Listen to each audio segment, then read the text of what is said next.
I was on my knees on a marble floor when the most feared man in that hospital knelt down beside me. 300 people in that ballroom, every one of them in silk or black tie, and me in a gray service uniform, picking up the pieces of a champagne glass my ex-fiancé had dropped at my feet on purpose. He'd said it loud enough for the room to hear. "Careful, she's used to cleaning up after me." I remember thinking, "Don't cry. Not here. Pick up the glass, walk out the service door, and cry in the stairwell like a professional." And then a shadow fell across the marble, and a man in a black tuxedo lowered himself onto one knee beside me. A man who had never, in 4 years, spoken a single unnecessary word to anyone in that building. He picked up a shard of glass with his own hands. Surgeon's hands. Hands the hospital insured for more money than my mother's care cost in a decade. He didn't look at the glass. He looked at me and said, quietly enough that only I could hear it, "Follow my lead." Then he stood, and he said something to that room that changed the next 6 weeks of my life, and everything after it. If you're settling in with the story tonight, tell me in the comments where you're listening from. I read every one, and if you'd like more stories like this one, the subscribe button helps more than you know. Now, let me start where it actually started. Not with the glass. With the mop. There is a particular smell to a hospital at 2 in the morning. Not the smell people imagine. Not antiseptic and not sickness. It's warmer than that.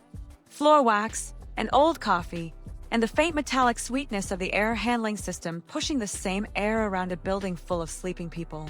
I had come to find it comforting, which tells you something about where my life had gone. My name is Clara Reyes. For the past 4 years, I had cleaned the 7th floor of St. Aurelia Memorial between 11 at night and 7 in the morning, 6 nights a week. Cardiothoracic, the floor where they open people's chests and hold their hearts, and then close them again and send them home to their gardens. I knew that floor better than anyone. I knew which supply closet door stuck in humid weather.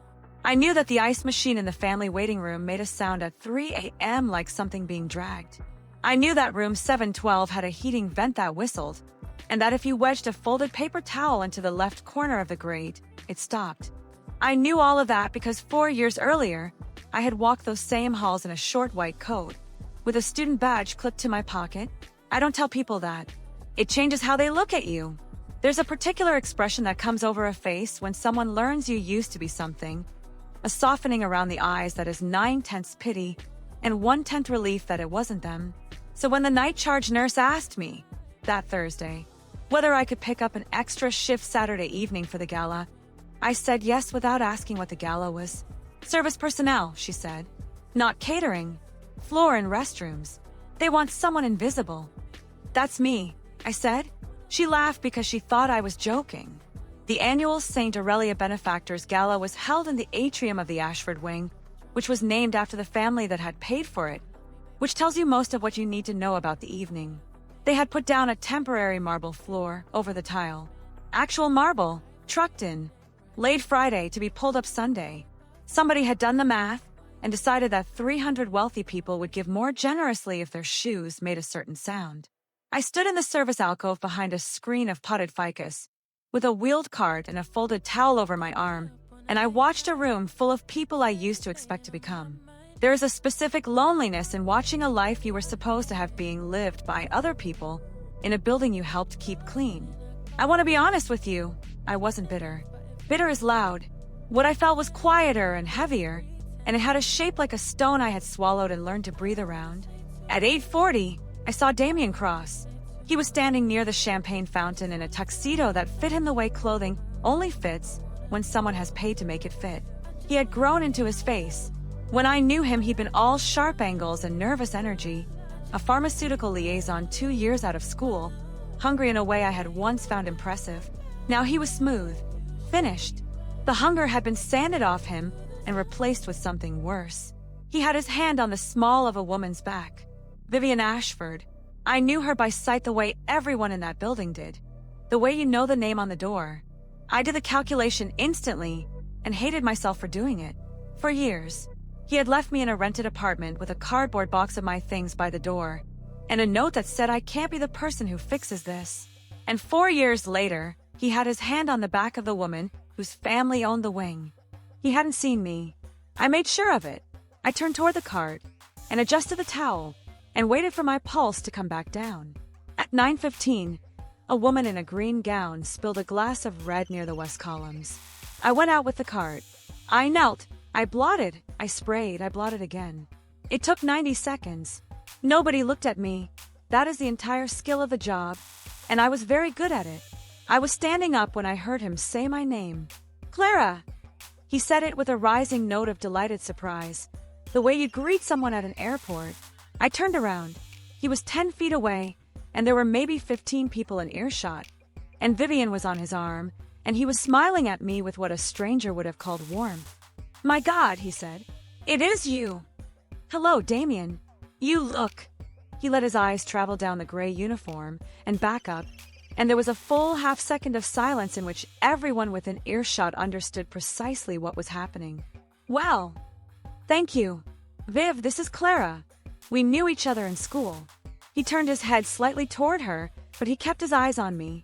She was going to be a surgeon. I said nothing. There was nothing in that sentence that wasn't true. Vivian, to her credit, looked uncomfortable. That's a hard program, she said. It is, I said, and I should have walked away right then. I have gone over this moment more times than I want to admit, and the truth is that I could have turned around and pushed the cart back behind the ficus, and the entire evening would have ended differently. But I didn't. I stood there, because some part of me, some small, stubborn, stupid part, wanted him to say something decent. For years, and I still wanted him to say something decent. He picked up a fresh glass of champagne from a passing tray. You know what? He said. She's honestly amazing. For years, and she hasn't changed at all. Still the hardest worker in the building. And then he opened his fingers. The glass fell. It didn't shatter dramatically. It hit the marble and broke into 4 large pieces and a spray of smaller ones, and champagne went across the floor in a thin sheet toward my shoes. Whoops, Damien said. And then, to the room, pleasantly. Careful. She's used to cleaning up after me. Here is what nobody tells you about public humiliation. It doesn't feel like anger. Not at first. It feels like the temperature dropping. It feels like every sound in the room arriving a half-second late. I could hear the quartet still playing, something in 3/4 time, and I could hear a woman somewhere behind me let out a small involuntary laugh and then stifle it. And I could hear my own blood, and I knelt down. I want you to understand why, because I have thought about this a great deal since. I didn't kneel because I was broken. I knelt because there was broken glass on a floor where 300 people in thin-soled shoes were walking. And it was my job, and I was going to do my job, and I was not going to give him the satisfaction of watching me refuse. So I knelt on that cold marble in my gray uniform, and I reached for the largest piece, and a shadow fell across my hands. He came from my left. I felt him before I saw him. The crowd sound changed shape, the way a room changes when someone walks into it who wasn't supposed to. Then a man in a black tuxedo lowered himself onto one knee beside me, close enough that I could smell cedar and clean cotton and something faintly antiseptic underneath. He reached out and picked up a shard of glass between his thumb and forefinger, carefully, the way you'd lift something living. I knew who he was. Everyone in that building knew who he was. Dr. Elias Vance, Chief of Cardiothoracic Surgery. 41 operations in the last calendar year, 39 of which had been declared inoperable by someone else first. The man whose name got written on a whiteboard in the family waiting room like a weather forecast. The man who, in 4 years of me cleaning his floor, had said exactly 3 things to me. Excuse me. Thank you. The vent in 712. You fixed that. He didn't look at the glass in his fingers. He turned his head and looked directly at me, close enough that I could see there was a faint scar through his left eyebrow, and his eyes were the flat gray of water under cloud. Follow my lead, he said. Quietly. Just for me. I didn't answer. I couldn't. He stood up. He didn't hurry. He set the shard of glass on the tray of a passing server, who had frozen entirely, and then he took a folded handkerchief from his breast pocket and wiped his fingers, and he looked at Damien Cross. The room had gone very quiet. Even the quartet had stopped. Mr. Cross, Elias Vance said. Damien's smile flickered. Not gone, just recalculating. Dr. Vance, you dropped a glass. Ah, clumsy of me. Yes, Elias said, and then he reached down and offered me his hand. I stared at it. It was an unremarkable gesture, and it was the loudest thing that had happened all evening. 300 people watching the chief of surgery hold his hand out, palm up, to a woman in a service uniform kneeling on the floor. I took it. His grip closed around mine, and he brought me up onto my feet in one smooth motion. And he did not let go. "Miss Reyes," he said. And he said it to the room, not to me, in a voice that carried without ever being raised. "You're late." I opened my mouth. Nothing came out. "My fiancé," he said, "does not work the floor." I have replayed the next 4 seconds many times. Damien Cross's face did something I had never seen it do. The smoothness came apart, not all at once, in pieces, the way ice goes. Vivian Ashford's hand came off his arm. Somewhere near the back, a woman said, "Oh," in a small, thrilled voice. And Elias Vance turned, still holding my hand, and walked me across that marble floor, past the champagne fountain, past the Ashford family portrait, past 300 people who parted for us like he'd asked them to, and through a service door I had walked through 1,100 times, and had never once walked through with someone else. The door swung shut. The gala noise dropped to a hum. We were in a gray concrete corridor, with a mop sink, and a fire extinguisher, and a flickering ballast overhead. He let go of my hand. "I owe you an explanation," he said. I looked at him. My heart was going hard enough that I could feel it in my teeth. "You owe me several," I said. And for the first time in 4 years of working under his name, I watched Dr. Elias Vance almost smile. He didn't take me to his office. He took me to the 7th floor. We rode up in the service elevator, the one with the scuffed rubber walls, because he said the main bank would be full of people who had just watched that. He stood on the opposite side of the car with his hands in his pockets, and didn't say anything for 11 floors. And I spent those 11 floors doing an inventory of my own face, and deciding it was probably very red. The 7th floor at 9:40 on a Saturday night was mine. I knew the exact pitch of the silence there. He unlocked the family consultation room.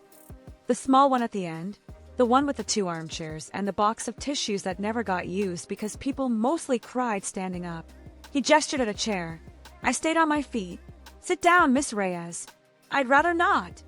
He considered that, and then he pulled out one of the chairs and sat down himself, which I had not expected, and which forced me to look down at him. I think he did it on purpose. 6 weeks, he said. "That's what I need." "You need to start further back than that." "Yes." He rubbed the bridge of his nose with 2 fingers. Under the fluorescent light, I could see what the ballroom had hidden. He was exhausted. Not tired. Exhausted.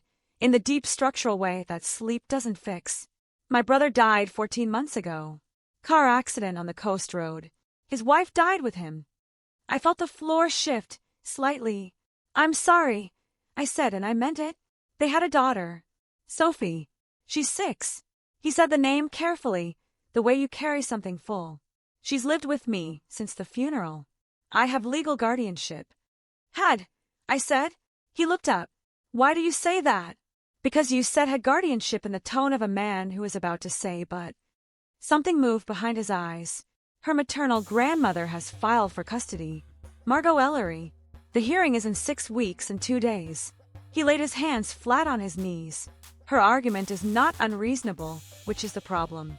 She says a single man who operates 200 hours a month and has no partner, no family structure, and no one else in the house cannot provide a stable home for a traumatized 6-year-old.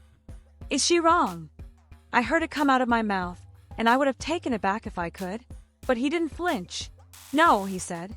"That's why I'm sitting in this chair at 10 o'clock at night talking to a woman I've spoken to 3 times. I sat down. "I don't remember deciding to. You want to look married. Engaged.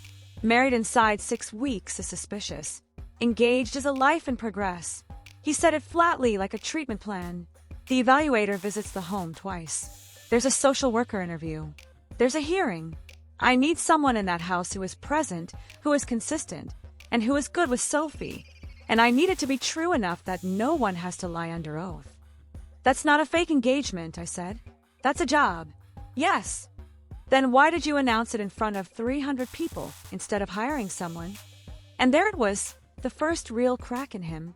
He looked away, at the dark window, at our 2 reflections in it. Because I have been trying to solve this for 5 weeks, he said. And tonight I watched a man drop a glass at your feet on purpose, and I watched you kneel down and pick it up anyway, and I thought. He stopped. You thought what? I thought, that is the most self-possessed thing I have ever seen a person do. He turned back. Sophie doesn't need someone who can perform a family.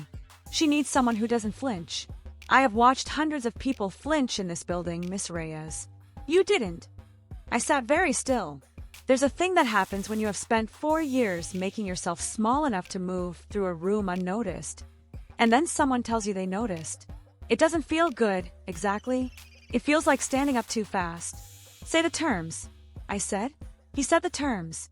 6 weeks. I would move into his house on Wren Hill. My own room, my own floor, a door that locked from the inside. I would not be required to touch him, and he made a point of saying that twice. In public, we would be an engaged couple. In private, we would be 2 adults sharing a house and raising a child through a legal proceeding. Compensation. My mother's outstanding balance at Belhaven Care cleared in full, and 18 months of her care paid forward. I sat there, and I did the arithmetic, and the arithmetic was obscene. It was more money than I would earn in 6 years of nights. No, I said. He blinked. I don't think anyone had said no to him in some time. The care facility is not negotiable for you, he said. I've read the file. They issued a discharge notice on the 11th. You read my mother's file? I'm the chief of a department in the network that owns Belhaven. Yes. He didn't apologize for it, which I found, irritatingly, more respectable than if he had. You're 4 months behind. They will move her to county care on the 4th of next month. I hadn't told anyone that. Not one person. I got up and walked to the window because I needed something to do with my body. Down in the parking structure, someone's headlights swept the concrete. Here are my terms, I said to the glass. Go on. You pay Belhaven. Not to me, to them directly, and I never touch the money and never see it.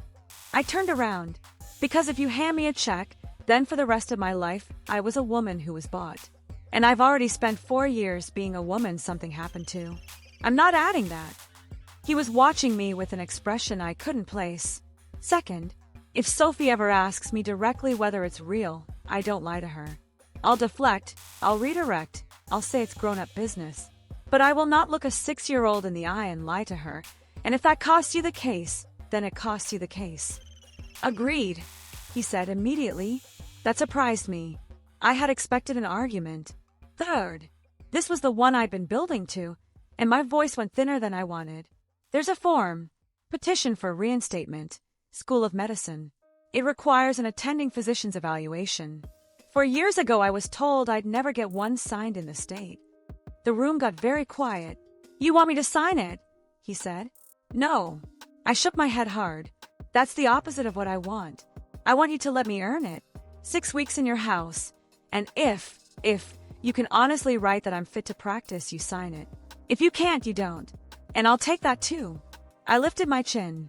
But I want the chance. That's all I've wanted for 4 years. Just the chance to be evaluated by somebody who doesn't already know the story. Elias Vance stood up. He crossed the room, and he put out his hand for the second time that night. And this time it wasn't to lift me off a floor. It was level between equals.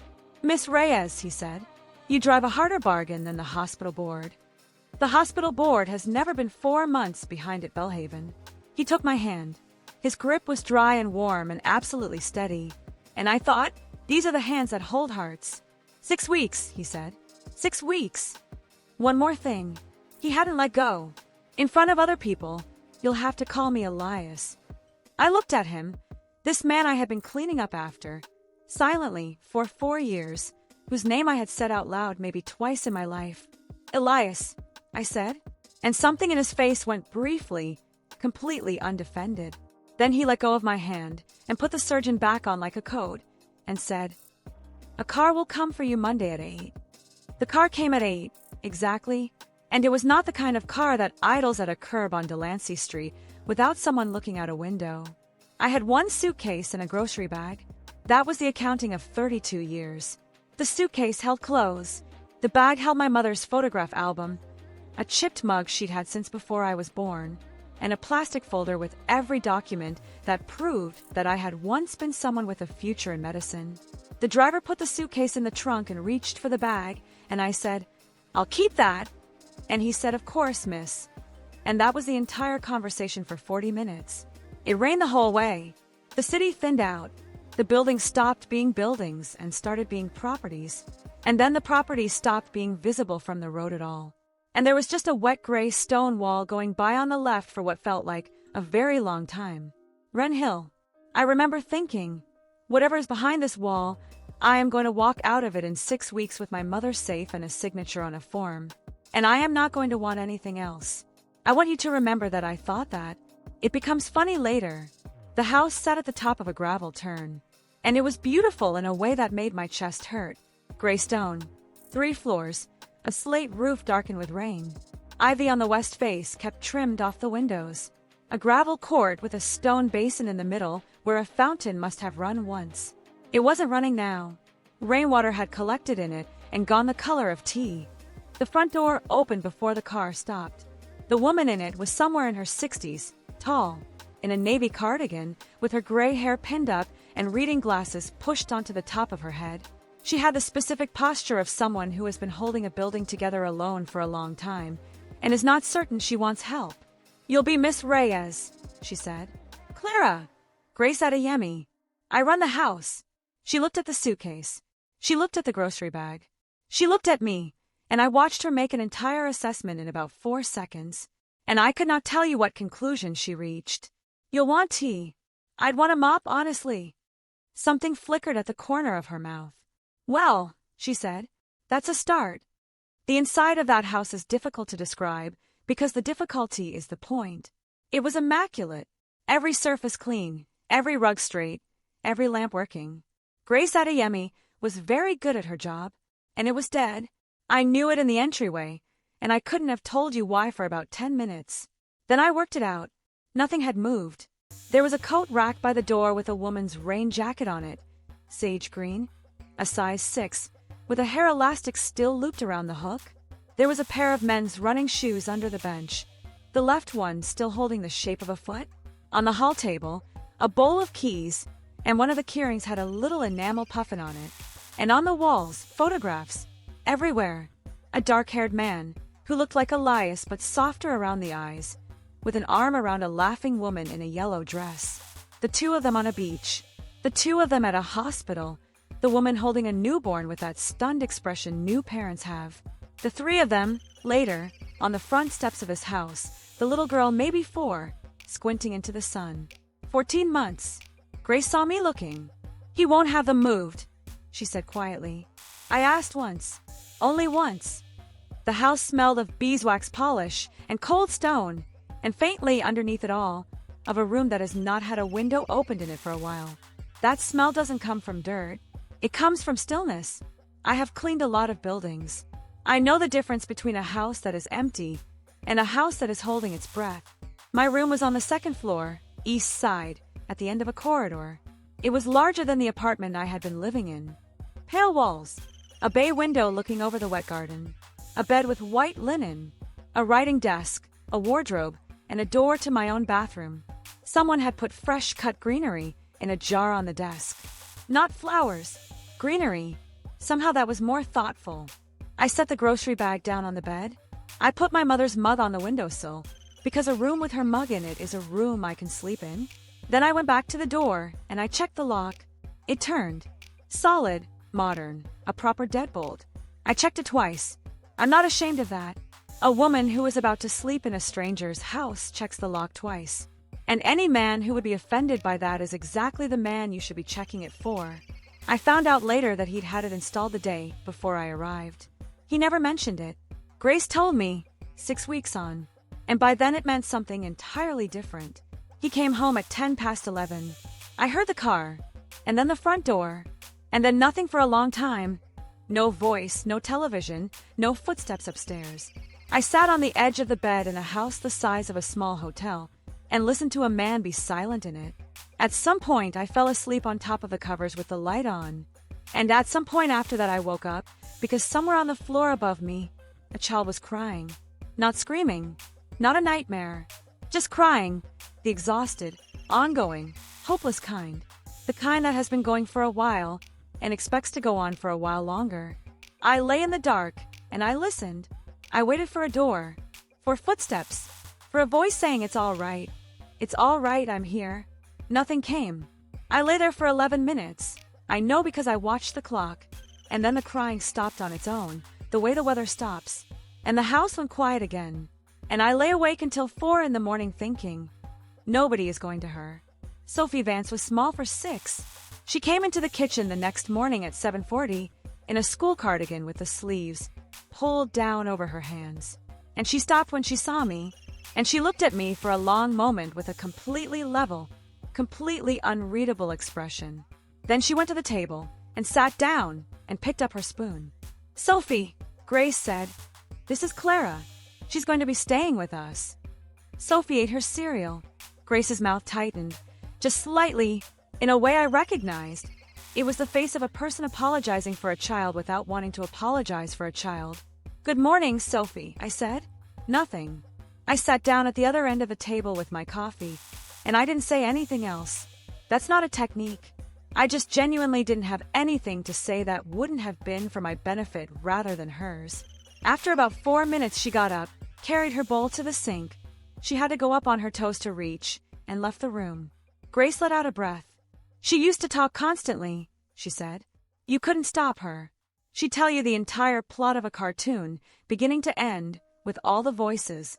She wiped the counter that was already clean. It's been 14 months. Nothing at all.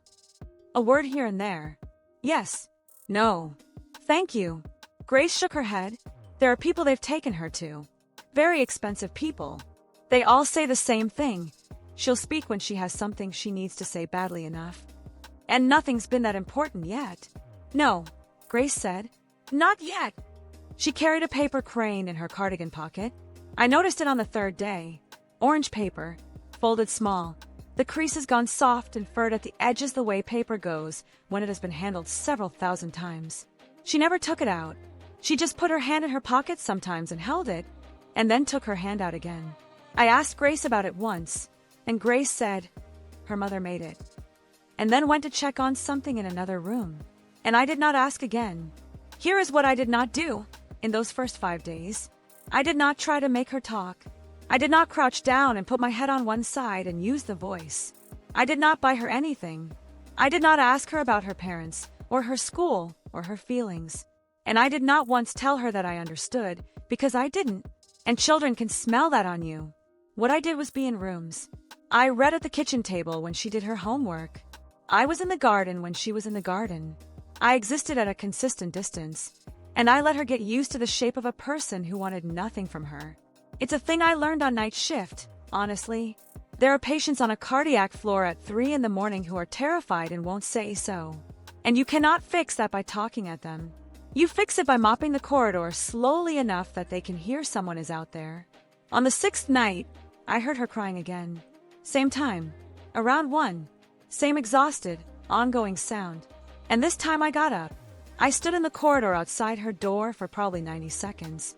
And I want to be honest about what I was thinking, which was, this is not your child, this is not your house, and you are here on a contract. Then I thought about a 6-year-old crying alone for 11 minutes with no one coming. And I opened the door.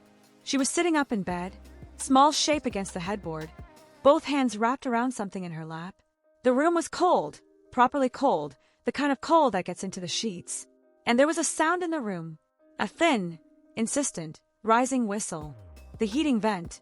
I stood in the doorway, and I started to laugh. And I had to stop myself, because I knew that sound. I had heard that exact sound at 3 in the morning for 4 years, in room 712, on the 7th floor of St. Aurelia Memorial, in a building on the other side of the city. That noise, I said. Does it do that every night? Sophie looked at me. She didn't answer, but she didn't look away either, which was new. Because I can fix it, I said. It takes about 10 seconds, and it's extremely stupid. I went to the bathroom and got a paper towel and folded it into a thick strip. Then I knelt down at the vent in the corner, cast iron grate, painted over about 4 times, and I wedged the folded strip into the left corner where the metal had warped. The whistle stopped. The The silence that came afterwards was enormous. I sat back on my heels and looked at the vent for a second, and then I said, more to myself than to her, "For years I've been doing that trick. For years. And I finally get to do it somewhere it matters." When I turned around, Sophie had taken her hands out from under the blanket. She was holding the orange paper crane. She didn't offer it to me. She just held it where I could see it, in both hands, and she watched my face very carefully to see what I would do about it. I did not reach for it. "That's beautiful," I said. "Whoever made that was very good at it." Sophie looked down at the crane. Then she put it back in her pocket and lay down and pulled the blanket up. I turned off the lamp and went to the door. And from the dark, in a voice so quiet I nearly missed it, a 6-year-old said, "Thank you." I stood in that corridor for a while afterwards, with my hand flat on the wall. In the morning, there was a second paper crane outside my bedroom door. New paper. Blue. The folds were terrible, crushed at the tail, one wing bigger than the other. The kind of folding you do when you have watched someone do it 100 times and have only just tried it yourself. I picked it up, and I sat down on the floor of that corridor in a house I'd been in for 6 days, holding a badly folded paper bird, and I cried for about 4 minutes, quietly, the way you learn to on night shift. Then I washed my face and went down to breakfast and said nothing about it. "I still have it. We have a problem," Elias said. It was Sunday. He had been at the hospital for 19 of the previous 24 hours, and he had come home, showered, and come down to the kitchen in a gray shirt with the sleeves rolled, looking like a man who had been assembled hastily from spare parts. He put a folder on the table. "The evaluator's home visit is Thursday. She'll interview us separately. Standard questions. How we met, how long, what we argue about, what my niece's routine is." He opened the folder. Inside were printed pages, actual printed pages, with headings. "I've prepared a timeline." I looked at it. "You've prepared a timeline. 11 months. We met in March, in the hospital. That's convenient because it's true, and there are people who saw us speak." He turned a page. "First meaningful conversation, April 1st. Elias." He stopped. I don't think anyone had interrupted him in some time either. "You've written a case history," I said. "That's a chart. That's not a relationship. It's information." "Right. And when that woman asks me on Thursday how you take your coffee, I'm going to say he takes it black, no sugar, because I've been cleaning up after you for 4 years and I know that. And then she'll ask you what I drink, and you'll say." I stopped and looked at him. He opened his mouth. Then he closed it. He sat back in the chair very slowly, and something went across his face that I would describe, if I had to, as a man discovering a hole in a wall he has walked past every day for 4 years. "I don't know," he said. "No, I don't know what you drink." He looked at the folder, then threw it at me. "I don't know what Grace drinks. I've known her 11 years. His voice had gone strange. "I don't know what my brother drank. I know his blood type." The kitchen was very quiet. "Tea," I said. "Strong, with milk, no sugar. And if the bag's been in less than 4 minutes, I'll drink it anyway, but I'll be disappointed." He looked up. "Grace takes coffee," I said. "Instant, which offends her, but she says the machine is a nuisance to clean. Sophie won't drink orange juice from a carton, only the one with bits in it, and she pushes the bits to one side and eats them last." I pulled the folder across the table and turned it face down. "That's the interview," I said. "Not March, not April. Whether you've been paying attention to anyone in this house." We spent that afternoon at the kitchen table, and it was the strangest 4 hours of my life to that point. He asked questions and I answered them, and then I made him answer them back, and I made him do it without notes. And when he couldn't, we sat there until he could. What was I like at 14? What was the worst job I ever had? What frightens me? What's the first thing I'd buy if money stopped being a problem? Pajamas. Good ones. He asked why, and I said because for 11 years I've slept in whatever t-shirt was cheapest, and I would like, once, to get into a bed wearing something that was chosen. He wrote that down, not on the timeline, on a separate piece of paper, which he folded and put in his shirt pocket. And I asked him things. Why cardiothoracic? Because the heart is the only organ that tells you immediately whether you were right. What did his brother do? He was a music teacher. Secondary school. He was extremely bad at it, and the children adored him. When did you last take a day off? A long silence, and then, I don't remember. And then, near the end, with the light going amber across the table. What did you think? I said. The first time you ever saw me? He thought about it properly. He always thought about things properly. It was one of the first things I liked about him, and one of the last things I understood. You fixed the vent in 712, he said. There was a patient in that room for 9 days who couldn't sleep, and every specialist on my service, myself included, wrote it up as post-operative anxiety and considered medicating her for it. He turned his water glass a quarter turn on the table. And then one night the noise stopped, and she slept, and she went home 2 days early. And I asked, and someone said, "Oh, the cleaner does that with a paper towel." He looked up. I thought, there is a person in this building who is solving problems nobody has bothered to describe correctly. I didn't say anything, because I couldn't, and then I never spoke to you, he said, which I have thought about since. Later that evening, he did an impression of the head of the hospital board, a man with a particular way of saying fundamentally, and it was so unexpectedly, precisely cruel that I put my head down on the kitchen table and laughed until my ribs hurt. And Elias Vance laughed too. It was a rusty, surprised 4-second sound, like a door that hasn't been opened in a while.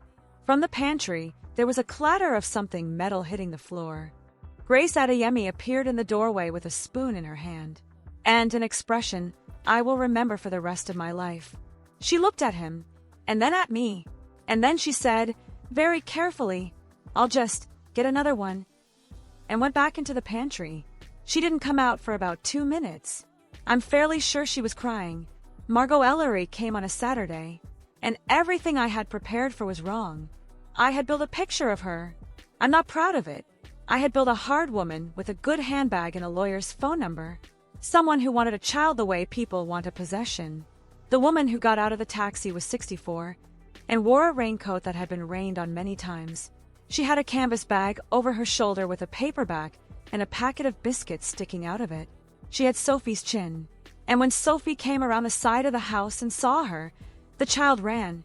Actually ran, which I had not seen her do, and Margot Ellery went down onto her knees on the wet gravel in a way that could not have been comfortable at her age.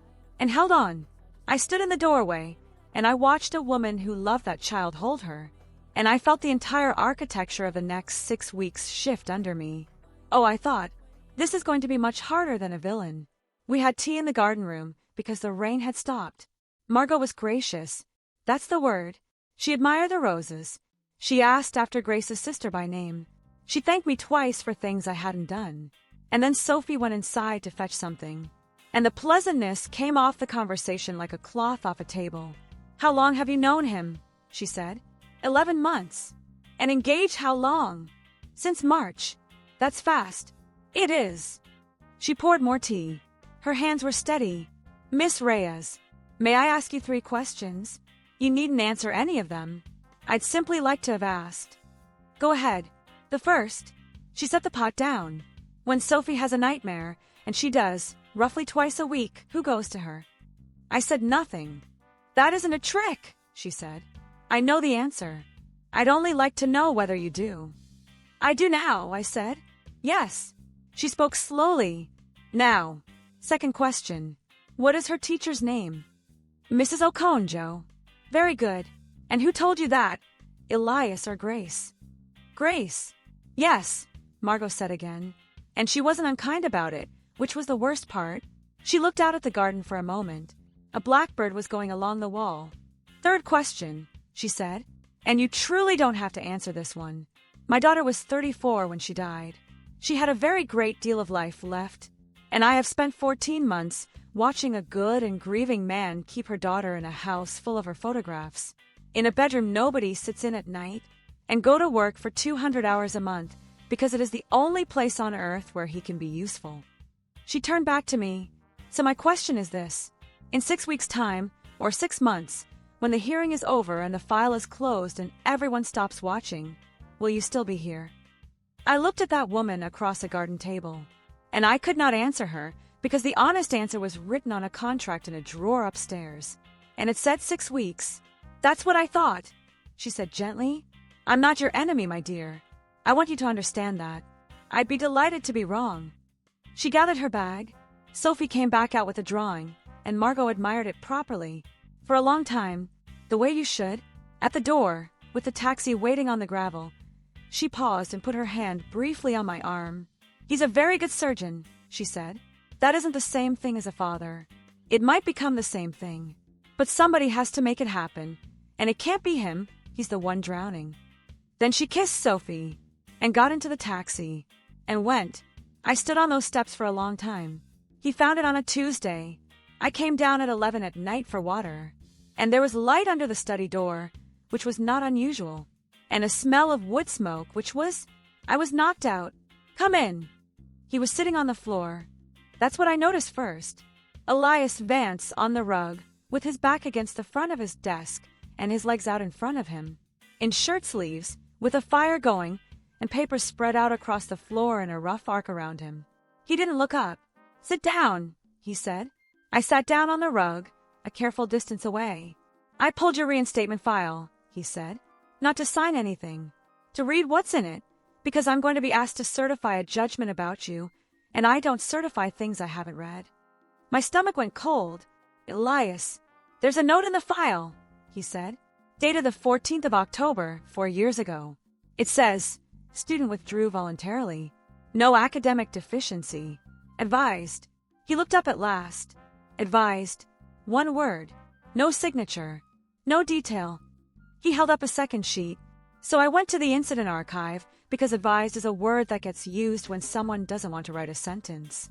He put the sheet down on the rug between us. Complaint number 4471. Filed by a second-year medical student on the 11th of October, 4 years ago, regarding a falsified dosing entry on a Phase 3 trial patient. The fire popped. "Say his name," Elias said. I hadn't said it out loud in 4 years. Not to my mother, not to anyone. "Damien Cross," I said. It came out of me on that rug in pieces, and not in order. The way things do when they've been held. The patient was 71. Her name was Adiz. She had a lung condition, and she was in a trial for a drug that had to be dosed to the milligram.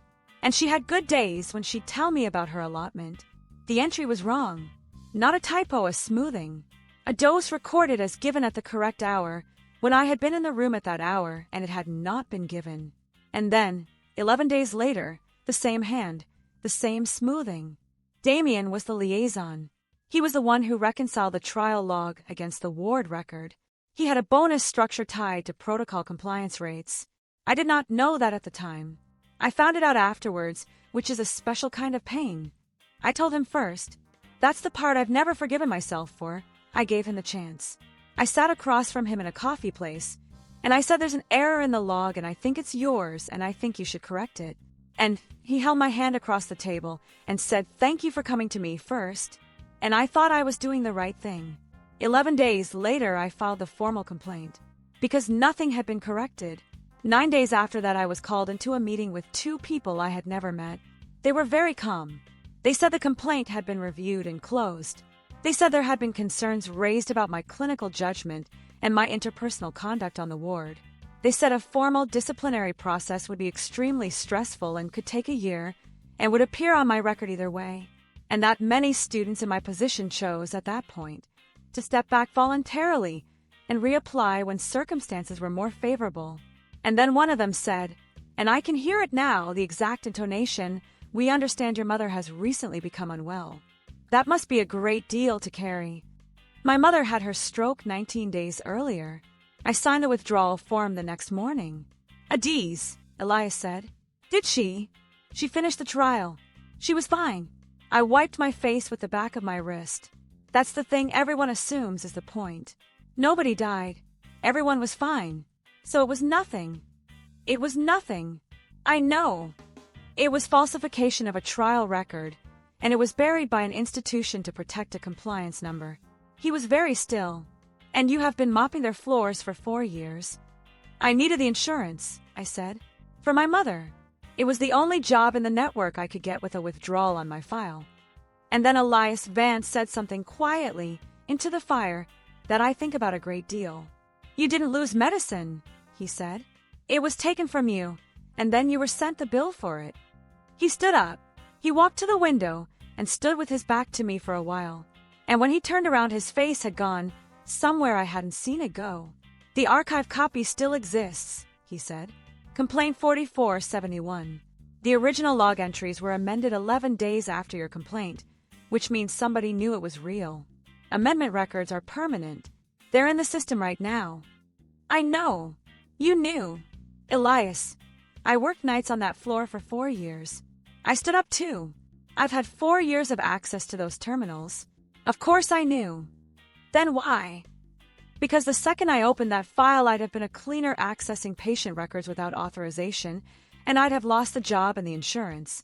And my mother would have gone to county care in 11 days instead of 4 years. My voice cracked and I let it. I chose her. Every single time I chose her. And I would choose her again tomorrow." He looked at me across that study for a long moment. "Then here's what happens," he said. "I am a department chief. I have standing to request a review. I don't need to open anything. I need to ask a question in writing to the compliance office, and once it's in writing, they can't unask it. That will start a war." "Yes." "With the board chairman's daughter's fiancé." "Yes," Elias said. "I'm aware of who he's marrying. I attended the party." I laughed. "It came out wrong," half a sob. "You'll lose things," I said. "Clara." It was the first time he had used my first name without anyone watching. "I have already lost the things that matter." Family court is smaller than television makes it. It was a room with beige walls and a low ceiling and a radiator that clanked. And there were 11 people in it. And one of them was 6 years old and sitting in the corridor outside with Grace, swinging her feet. Judge Okoye was in her 50s and looked tired in the specific way of people who have been asked to decide about children for a living. Margot's counsel was a man called Stennett, and he was very good. He didn't attack. That's what made him good. He simply asked Elias questions, slowly, in a mild voice, and let the answers do the damage. "How many nights in the past 30 days did you sleep in the hospital?" 6. "In the past 14 months, how many parent-teacher meetings have you attended?" "What's that?" "Who took the child to her pediatric appointment on the 12th of last month?" "Mrs. Adeyemi." "Who is Mrs. Adeyemi?" "She runs my house." "She's an employee." "She's family." "Is she paid?" "Yes." "Thank you." I sat in the second row with my hands flat on my knees, and I watched a man be dismantled politely, and there was nothing I could do about any of it. Then Stennett said, "Dr. Vance, your engagement. It's recent." "Yes." "March of this year." "Yes." "And your guardianship was challenged in April." "Yes." "Do you see how that looks?" "I do," Elias said. "Would you like to explain it?" And I watched him take a breath, and I knew with total certainty exactly which prepared answer was coming. The timeline, March, April, the folder, and I felt the whole thing going down. Then he didn't say it. He put his hands on the rail in front of him and he said, "It looks convenient, and I'm not going to pretend the timing is a coincidence, because it isn't." Stennett's eyebrows went up a quarter inch. "I have spent 14 months, Elias said, "keeping a house exactly as my brother left it, because I could not make myself move a coat. I have worked 200 hours a month, because at work I am useful, and at home I am a man standing in a corridor listening to a child cry and not knowing which door to open." He said it evenly, flatly, like reading a chart. "Mrs. Ellery is right about most of what she says about me. I'd like that on the record." The room had gone very still. "But I like something else on the record too," he said. 2 weeks ago, I found out that the woman living in my house had a heating vent problem solved in 10 seconds using a folded paper towel, because she'd spent 4 years learning that trick on a hospital ward at 3 in the morning. And I realized that in 14 months I had never once gone upstairs and asked my niece why she wasn't sleeping. He looked at the judge. "I'm not asking the court to believe I'm a good father. I'm asking the court to believe I've started." Stennett let the silence run. That was his job. And then he said quietly, "Dr. Vance, in the last 14 months, has Sophie spoken to you?" Elias didn't answer. "Dr. Vance." "No," he said. "Has she spoken to anyone?" "Occasional words." "To Mrs. Adeyemi?" "To her grandmother." "Has she spoken to your fiancé?" I felt every head in the room turn. "Once," Elias said. "Once. She said thank you." Stennett let that sit exactly as long as he needed to, and then he said, "No further questions." and the door at the back of the courtroom opened. Grace was in the doorway with an expression of complete helplessness, and Sophie Vance was standing in front of her, having very clearly just walked in without permission. The bailiff started forward. Judge Okoye put up one hand and he stopped. Sophie walked up the middle of that room past all of us. She was wearing the school cardigan with the sleeves over her hands. She stopped in front of the bench, and she looked up at a judge in a black robe, and she took her hand out of her pocket. There were 2 paper cranes in it, one orange and soft with handling, one blue, badly folded, one wing bigger than the other. She put them both on the edge of the bench, and she said, in a small, clear, entirely steady voice, the first full sentence she had spoken in 14 months. "I want to stay in the house where the noise stopped." I don't remember standing up. I'm told I stood up. Judge Okoye looked at those 2 paper birds on her bench for what felt like a very long time. Then she took off her glasses and she said, "Would somebody like to explain to me what the noise was?" And Margot Ellery, from the other side of that courtroom, with tears running down her face and absolutely no attempt to stop them, said, "I'd very much like to know that too." 6 weeks and 4 days after the first one, they held another gala in the atrium of the Ashford wing. Same temporary marble floor, same champagne fountain, same quartet, working through the same 3/4 time. I came in through the front doors this time, in a dark green dress, on the arm of the chief of cardiothoracic surgery. I want to tell you it felt wonderful. Some of it did, but mostly what I felt, walking across that floor, was a kind of clear-eyed sadness, because I knew exactly where the service alcove was behind the ficus. And I knew the woman working it, and her name was Rosalind, and she had 2 sons. And nobody in that room was going to say her name all evening. I went and said hello to her first, before anyone. It took 90 seconds. Elias came with me and shook her hand. Rosalind told me afterwards that 3 people asked her about it. Damien found me at 9:40. Of course he did. Clara. He had a glass in his hand, and he was holding it very carefully. "Damien, you look." He stopped and recalculated, and I watched him do it. "I owe you an apology." Yes. That night, I'd had too much, and it was a terrible thing to do, and I've thought about it a great deal. He gave me the smile. The old one. It still worked. That's the thing about it. I'd like us to be able to be in a room together. That's all. We are in a room together. You know what I mean. He lowered his voice. There's a compliance review that's opened. From 4 years ago. I think you know the one. I do. They've asked me to submit a written account. That sounds correct. Clara. And here it came. The warmth, the hand almost on my arm, the voice that had once told me thank you for coming to me first. You were there. You know how chaotic that ward was. You know it wasn't. It wasn't a scheme. It was a mess. And a mess got recorded badly. And if I just what? He was silent for a second. He hadn't planned the sentence. If you just confirm the context, he said. That's all. Just the context. And here's what I did. And I want to be precise about it, because I have thought about it many times since. I did not raise my voice. I did not tell him what he'd cost me. I did not tell him about the 19 days, or the withdrawal form, or my mother, or the 4 years of floor wax at 3 in the morning. I did not take anything from him. I simply stopped protecting him, which I had been doing, without meaning to, for 4 years, by being quiet, by disappearing, by making myself small enough that nobody had to look at what had happened. No, I said. Clara, I'll answer the review honestly and completely, I said. The same as I did 4 years ago. Nothing more and nothing less. He stared at me. That's it, I said. It was always all I did, Damien. It was just that last time nobody was listening. I would like to tell you that the room fell silent and justice arrived like the weather. It didn't. It was much quieter than that, and much worse for him. What happened was that Vivian Ashford, who had come up behind him about 15 seconds earlier and whom neither of us had seen, said, "Damien, what review?" And he turned around too fast. The glass went out of his hand. It hit the marble and broke. 4 large pieces, a spray of small ones, champagne going out across the floor in a thin sheet. And Damien Cross, off balance, went down onto one knee in the middle of that floor in front of 300 people. Nobody laughed. That surprised me.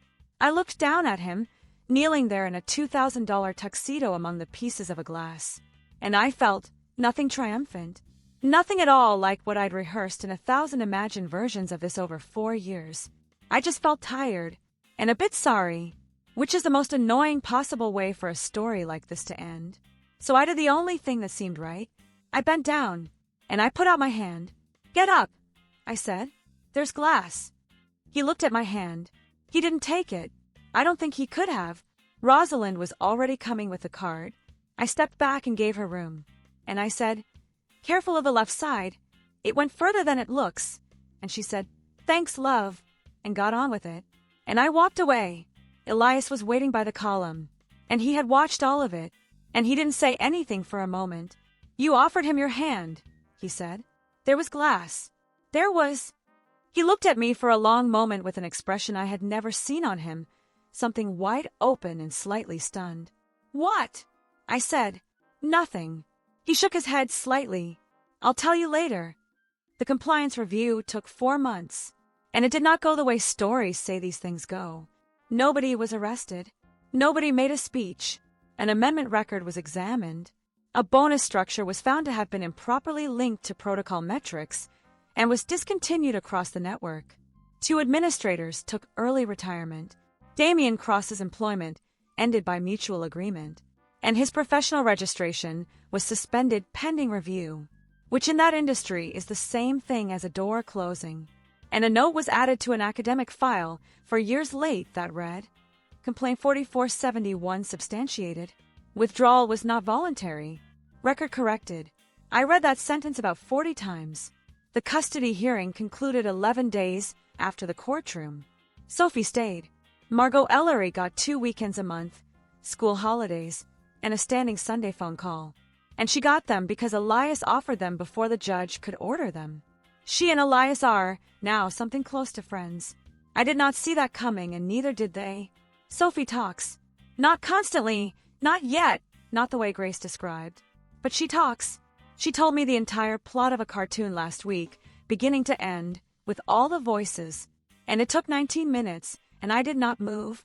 My mother is still at Bellhaven, room 4, east side, with a window onto the courtyard. She has good days.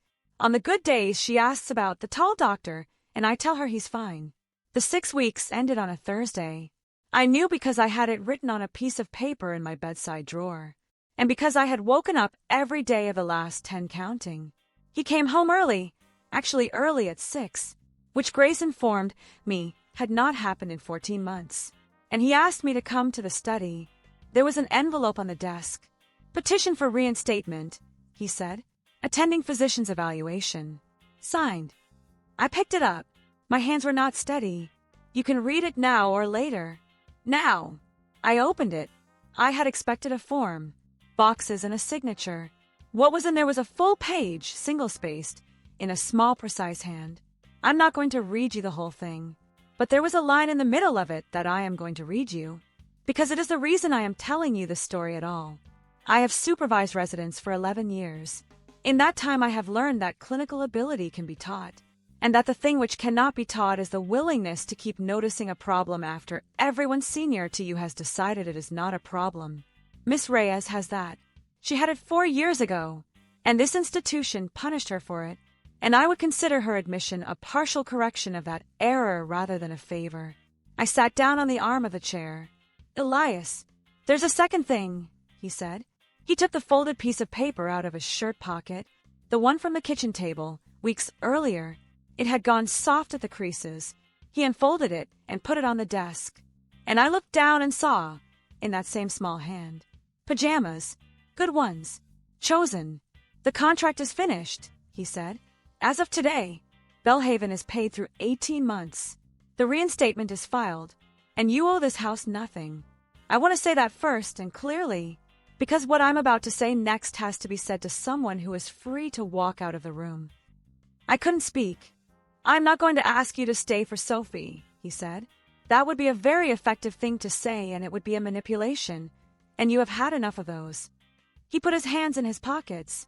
He looked, for the first time since I had met him, genuinely uncertain.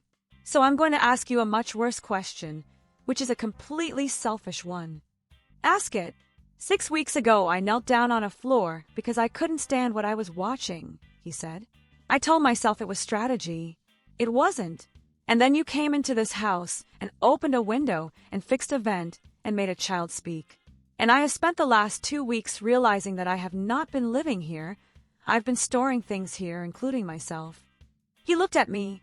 Clara, not for the hearing. Not for 6 weeks. Would you stay? Outside, the rain had started again on the gravel. I thought about a woman in a gray uniform kneeling on a marble floor with her ears ringing, absolutely certain that this was the shape her life was going to keep. And I said the only thing there was to say, ask me properly. And Dr. Elias Vance, chief of cardiothoracic surgery, a man nobody had seen smile in 4 years, laughed out loud in his own study, and got down on one knee on the rug for the second time in 6 weeks. The first time, he'd done it to pick up broken glass. That was 3 years ago. I'm in my final year now. I did not get in easily and I did not get in early. And there is a particular pleasure in walking the 7th floor of St. Aurelia Memorial in a short white coat, and knowing precisely which supply closet door sticks in humid weather. Sophie is 9. She's an appalling flute player and completely fearless about it. And every so often, at 3 in the morning, someone on that ward complains about a whistling vent, and I go and get a paper towel, and I fold it, and I fix it, and I don't tell them how I learned. Here's the thing I've come to believe, for whatever it's worth. Some people come into your life to rescue you. They're the ones the stories are usually about, but the rare ones, the ones worth 6 weeks and the rest of it, don't rescue you at all. They just look at the thing you've been carrying alone for years, and they say, I see it. It's real. Put it down for a minute, and then they hand it back to you, and they walk beside you while you carry it. So tell me, which moment stayed with you? Was it the glass on the marble floor? The paper crane outside the bedroom door? Or a small girl in a school cardigan telling a judge she wanted to stay in the house where the noise stopped? And tell me where you're listening from tonight. I read every single comment. And there is nothing quite like opening this channel in the morning and finding 100 places I've never been. If this story was worth your evening, the like button genuinely helps more than you'd think. And if you're new here, subscribe, and I'll have another one for you next week. Take good care of yourselves, and if there's a noise in your house that nobody's fixed yet, go and have a look at it. Sometimes that's the whole story.